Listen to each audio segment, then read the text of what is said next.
Product, or is this just a Thermo-Light we've had on the market probably 4 or 5 years now. And we're just hearing about it. Why? Because we had to see it somehow. Someone didn't tell us. I have to say that on tape. Because you just haven't been paying attention. I just haven't listened to you, have I? But yeah, it's a foam that will not absorb water. It's not a safety cover, so it can't be sold as a safety cover. But for a spa like you saw in the back, that's about a $35,000 spa, there was no way to keep the heat in outside of a solar cover. So it was like handing somebody bubble wrap, for a $35,000 spa. Right. That's foam is what they use for floating docks. So like I said, it won't absorb any water. Chemicals won't have any effect on it. It's a mesh bottom, so the water will drain out. Okay. So it's an upscale way to keep heat in, keep some debris out. It's got an R factor of about 8. Okay.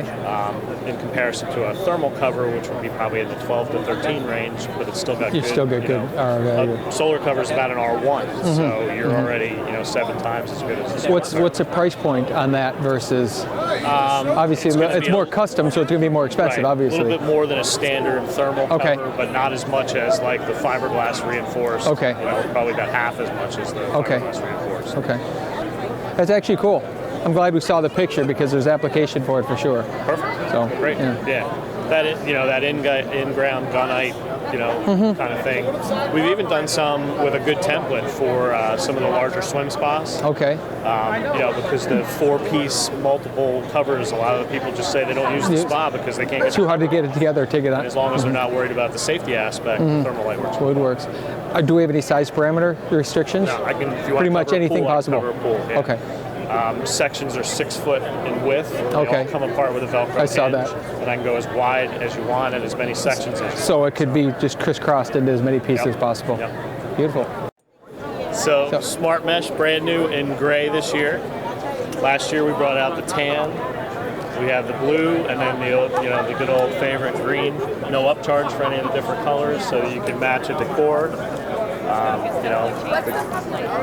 The majority is still probably 70% green. It's still a lot of green, but I think a lot of it is a lot of people don't know about the colors. So everybody just says I'm going to order a safety cover, and they never even give it a second thought as to what colors are available.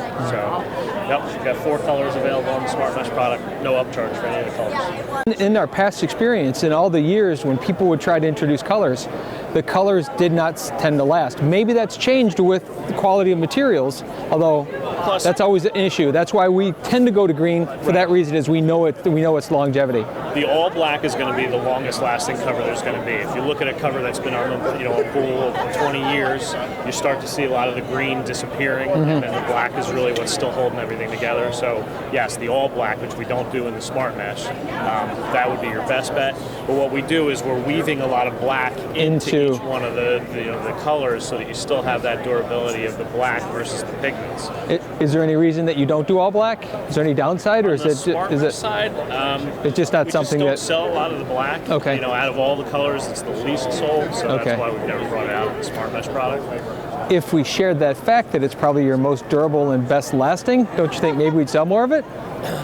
Although then you don't sell as many covers because they don't break down as quick. So there's a balance of we want it to wear out eventually. I know. I think unfortunately black has that connotation of I suppose dark and foreboding and the same thing on the liner side. You don't sell a lot of black liners. It does well in a lagoon type setting. But, it's not a real popular color.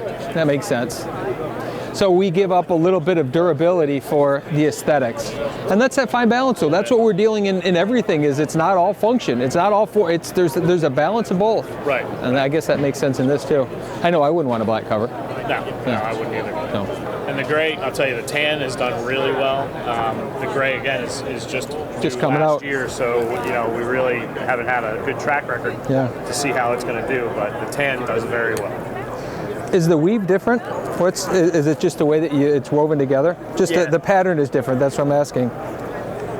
It must be something just right. If we didn't, some of the colors will look more black. A little too much if you do too much of the stitch. Put a little bit more of the color. I see. Okay. Cool. So what else? So you can put the detail of what it is and. Like deep end brake line, shallow end brake line. If you wanted to use it for mark liners, everything. You can mark those points for that as well. And then what this will do, this is always saving into our database. Okay. So you can then go into our online program, pull up the same job, and finish the quote. So Okay. the quoting doesn't happen here. This is just so that you can look at just the to APs verify all when the you're on numbers site. and Save it, so if they needed a liner in the future, would that still be in the It'll database? still be, sure, it'll still be in our Okay. database. Absolutely. You can go back, any of the ones that you put in, while you're on the job site will be here, and you can also pull up. So if you had one on your phone and I wanted to see it, I could go ahead and put in that quote number and it'll pull it up.